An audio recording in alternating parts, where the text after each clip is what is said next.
tonight on Game Plan. We're still striving for improvement, and we're still striving for that type of game where it just all comes together. The Saints are staying hungry for success in the midst of a 6-game win streak, but a cold weather trip to Buffalo awaits. Rain, sleet, or snow, it doesn't matter. You still get hit the same. See how Cam Jordan's new bookend, Alex Okafor, is excelling in our film study.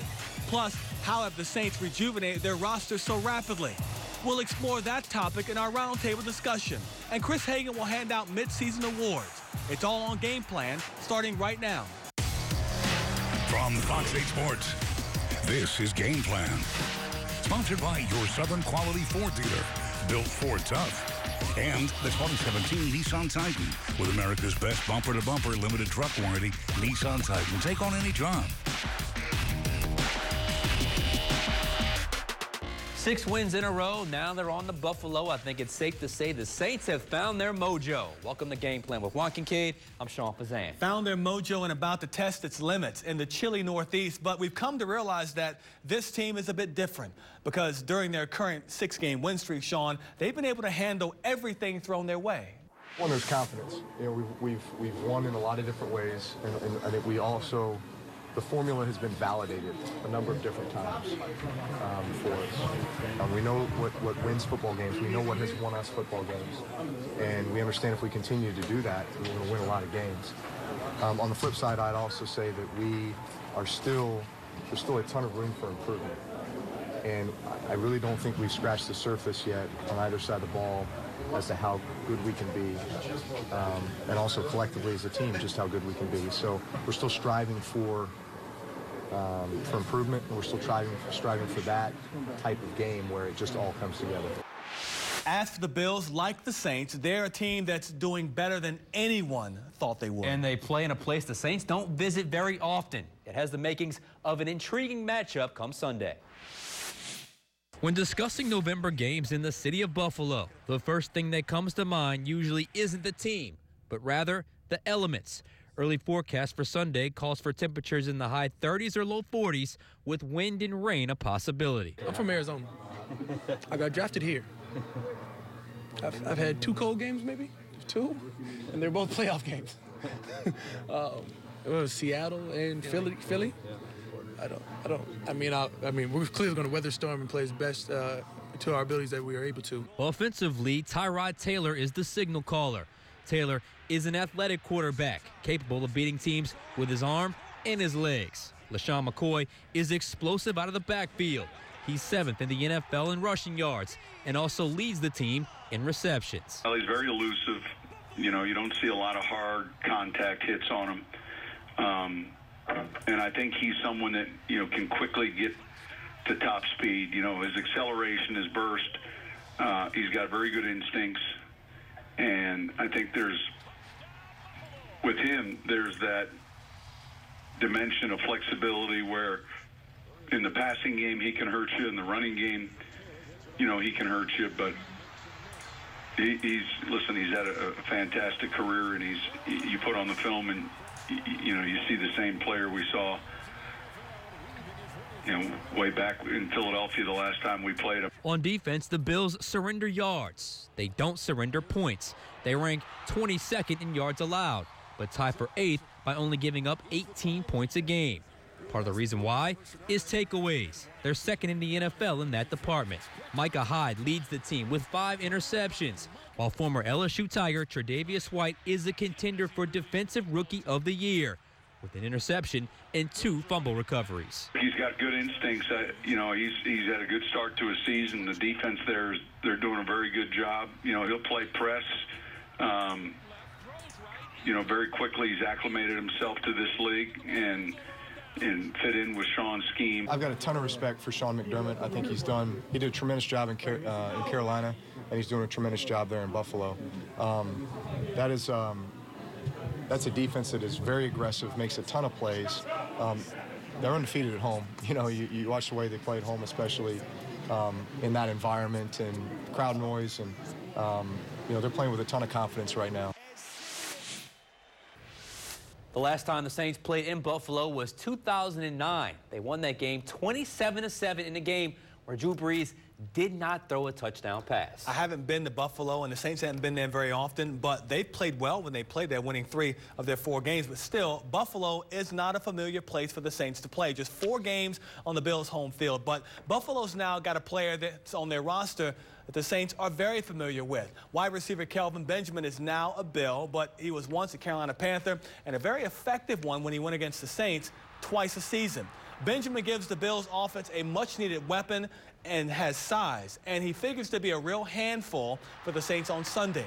As for why Benjamin's change of NFL address had to happen, the wideout said he saw it coming. To tell you the truth, I kind of really wasn't surprised. I mean, I kind of feel that the offense was kind of going to another direction, but like I said, man, I mean, this is a great opportunity for me.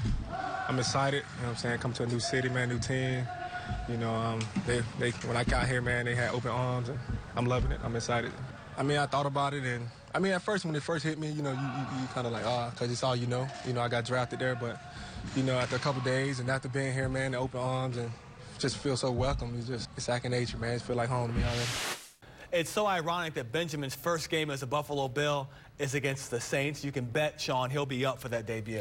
So, realistically now, how much of a difference can he make? He can be a difference maker, no doubt about that, and he'll be a nice compliment to running back LaShawn McCoy. And if you look at Benjamin's short NFL career, he's played like a #1 receiver wherever he's been, with over 1,000 yards receiving as a rookie and just under 1,000 yards last season. So he'll be looking to add to his current numbers and prove he's worthy of a big offseason contract. Starting against the Saints on Sunday, he's a tough matchup when the Saints play him. So Benjamin playing for Benjamins. Yes, and Marshawn Lattimore grabbing the assignment like I got it. The defensive line and the secondary have been working hand in hand for just 15 points per game during the win streak. Find out how Alex Okafor is key to the effort in my film study. The Sands Film Breakdown is sponsored by the 2017 Nissan Titan. From Fox 8 Sports, you're watching Game Plan. Sponsored by your Southern Quality Ford dealer, built Ford tough. And the 2017 Nissan Titan, with America's best bumper-to-bumper limited truck warranty, Nissan Titan. Take on any job. Perhaps not talked about enough is the impact of the free agent class this season. No doubt about that. One of those players is defensive end Alex Okafor, who signed a bet-on-me contract with the Saints this offseason. Through half a season, it's been a smart gamble. It's unfair to call Okafor just a pass-rushing specialist. In New Orleans, he's shown he's also stout against the run. Earlier in the game Sunday, Okafor locates Doug Martin and tracks him down from the backside to assist on the tackle. It happened again later in the quarter, when again he tracked down Martin for the tackle for loss. Even when he didn't make a tackle, Okafor aided his teammates. Here he is holding his landmark against Donovan Smith, which helped allow Craig Robertson make the tackle. Okafor was matched up with Smith for most of the game and beat him several times. Early in the game, he turned the corner on Smith and ran down Jameis Winston from behind after Winston took off on a scramble. His hustle prevented what could have been a first down. In the second quarter, he used power on Smith with a bull rush, which forced Winston to step up in the pocket.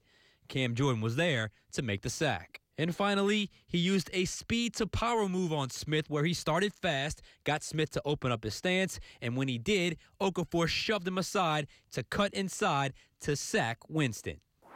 So Alex Okafor can do it all. He can play the run, he can play the pass, and most importantly, he's giving Cam Jordan some help on the opposite side. Teams can't just focus on 94. He's been a great pickup for this football team, no doubt about that. All right, Sean Payton, did you know that he's climbing the charts when it comes to NFL wins? His most recent one moved him past 2 of the game's all-time coaching greats in Tom Flores and Vince Lombardi. The Saints' win over Tampa Bay on Sunday was number 106 for Payton, who's been on the Saints sideline since 2006. And when asked about it recently, Payton said he didn't realize he'd surpassed a couple of coaching greats, saying, quote, "It's such a team game that it's hard to look at individual numbers like that," unquote. Sunday's win was also Payton's 100th regular season victory, for which Drew Brees gave him the game ball. On Wednesday, his quarterback reflected on being a part of all of those wins. That's a pretty big accomplishment. Listen, I've been here for all 100 of those wins, regular season wins, and all the playoff wins too. So Listen, the reason I'm here is because Sean Payton believed in me and wanted to give me an opportunity here back in 2006. And as much as it seems like every year Saints fans have been trying to run Sean Payton out of town, we have to remember, Sean, that this is a guy that since he came here in 2006, he won going to the NFC Championship game. They've had some bumps along the way, but at the end of the day, he knows about winning and what it takes to win. Look, the old Sean Payton is back. That mojo is back. He was calling out the opposing sideline. He called out the Bears after the win. He retweeted Barstool Sports with the idiotic Jameis Winston pregame speech. He retweeted Jarius, the superfan, as well. Sean Payton is back. He's got that mojo. Still to come, there's been an influx of talent ever since Jeff Ireland came aboard. Find out how he is influencing decisions in our State of the Saints conversation with Josh Katzenstein. From Fox 8 Sports, you're watching Game Plan. Sponsored by your Southern Quality Ford dealer, built Ford tough. And the 2017 Nissan Titan with America's best bumper-to-bumper limited truck warranty, Nissan Titan. Take on any job. Nice to have with us once again Josh Katzenstein from NOAA.com and the Times-Picayune. There's so many reasons why this team is playing the way they are and being as successful as they are. And one big reason, as you wrote in the column, Jeff Ireland, the influence he's had on this team after a couple of years. Yeah, absolutely. Sean Payton brought that up unsolicited on Wednesday. He was, he was asked about the first and second year players that are making a big impact this season. And he's like, well, we were really lucky to get Jeff Ireland. And when you think about it, Ireland came in January 2015.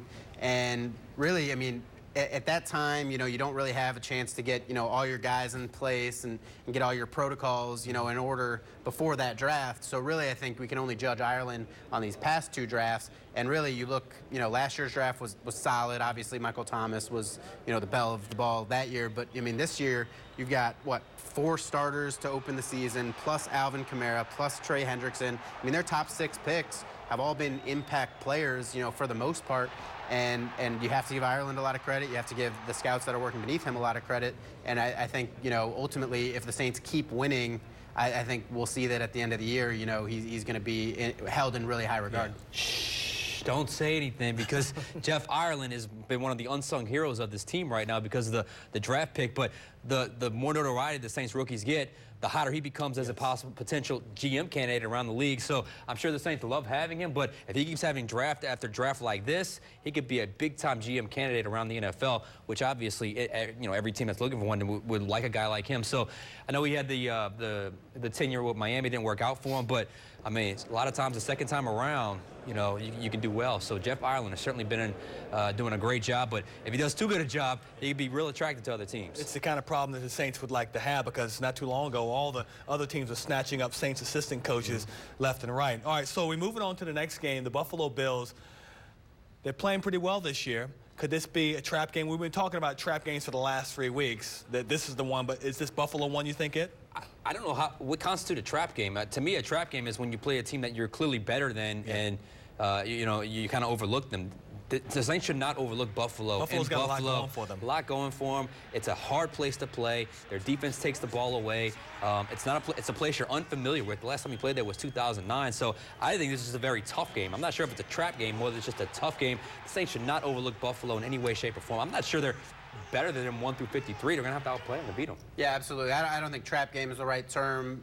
But really, if you look at this team, they're built a lot like the Bears, who the Saints, beat a couple weeks ago. But that was a really tough game. They got a mobile quarterback with Tyrod Taylor, got a really impressive running back, and then a really strong defense. And that's really just how the Bears are built as well. And we saw them give the Saints a little bit of fits. The offense struggled against that Bears defense. And the other thing, the Bills are undefeated at home this year. And I think that, there's no reason for the Saints to take them lightly. One benefit I think the Saints have is that they're going to be pretty familiar with a defensive scheme that the Bills are running, because Sean McDermott, the head coach this year, was in Carolina for 6 years. So, there shouldn't be any surprises for the Saints. They just ultimately have to play better on Sunday. The one advantage the disadvantage the Saints will have this weekend is you don't know what the weather's going to be like, but it's being predicted to be rainy, windy, typical Buffalo weather without the snow in November. But when you look at this football team, especially offensively, are they better equipped to handle the conditions they may see in in Buffalo this weekend? Absolutely. I mean, we've been talking, you know, all week, all season, really since the beginning, since the year even began, about the Saints wanting to run the ball more, and they've been doing that. Mark Ingram's running the ball well. Alvin Kamara is leading the NFL in rushing yards per attempt, and I think that, you know, as long as the offensive line is healthy, there's obviously a couple question marks there going into this game. I think the Saints should be well equipped to run again and you know, take a little pressure off Drew Brees. And don't forget about the other side of the ball as well. I mean, they say physicality travels. So wherever if you're a physical team, wherever you play, you're going to be physical. So I think they're in a much better spot, not just offensively, but also defensively with the physicality they're showing on the defensive side of the ball. And really, Dennis Allen, as we've said multiple times, is kind of in a zone right now. Offensively, obviously, they're running the football. The offensive line, despite many moving parts, has really won the line of scrimmage week in and week out. So, yes, absolutely, this offense and this defense both better prepared to handle what could be inclement weather in Buffalo. You kind of get the feeling this is going to be a low-scoring defensive struggle in Buffalo, where the conditions may be.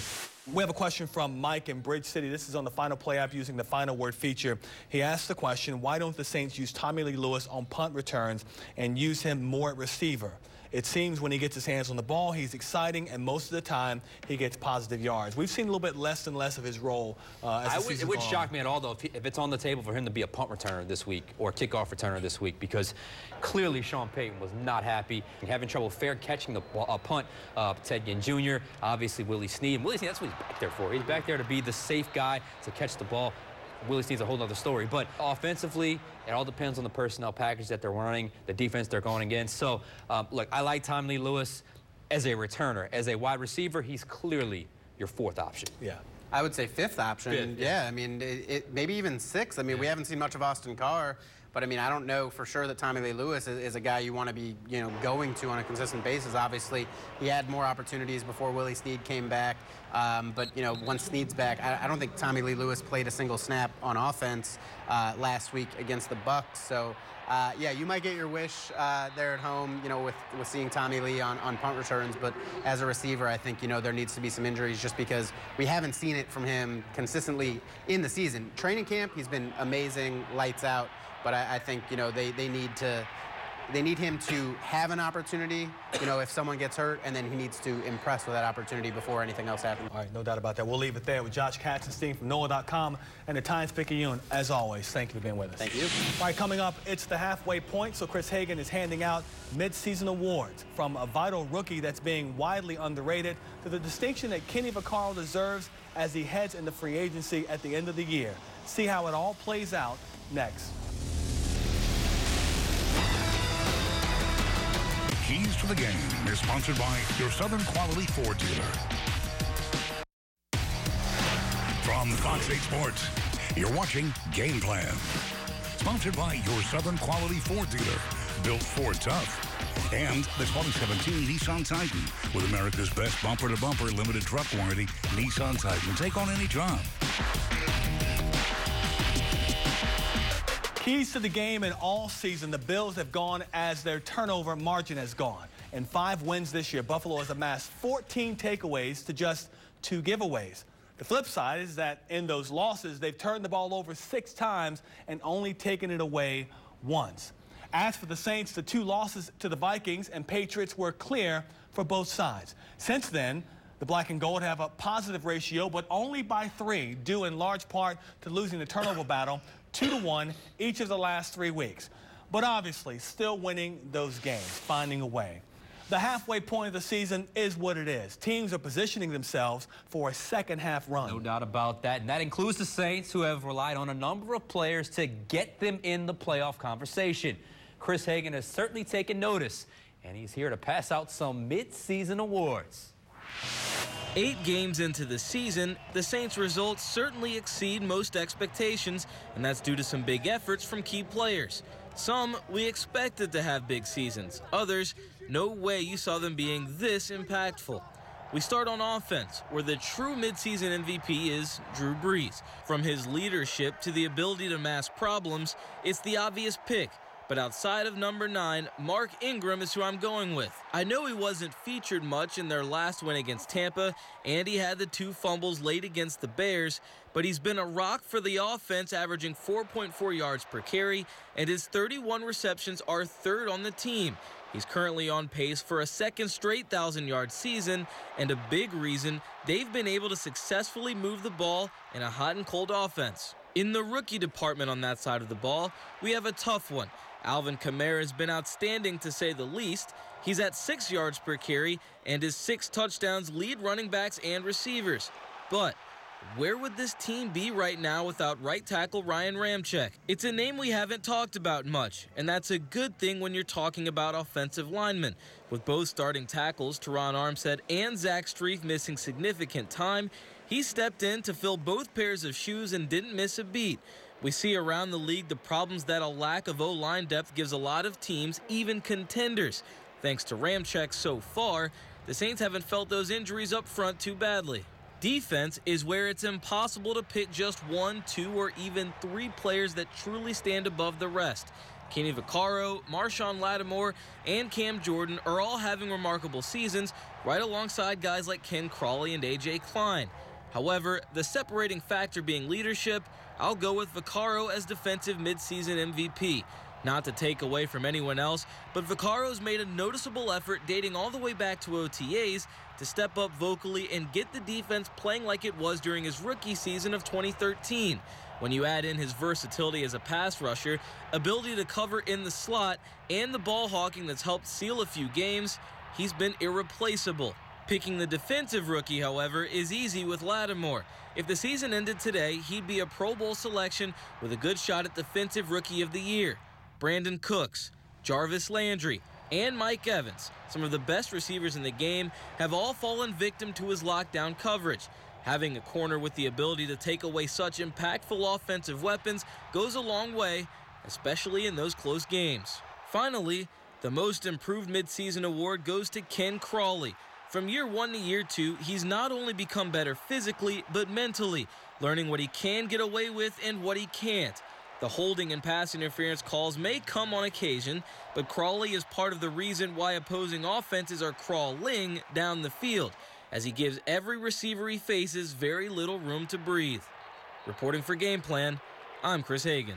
Our coverage certainly doesn't stop here. Lots more on Fox 8 News Friday and Saturday, and then Sunday. What is it, Sean? It is the game day routine. The game day routine. Fox 8 Live Tailgate begins a day full of football on our air, including the Saints kicking off at...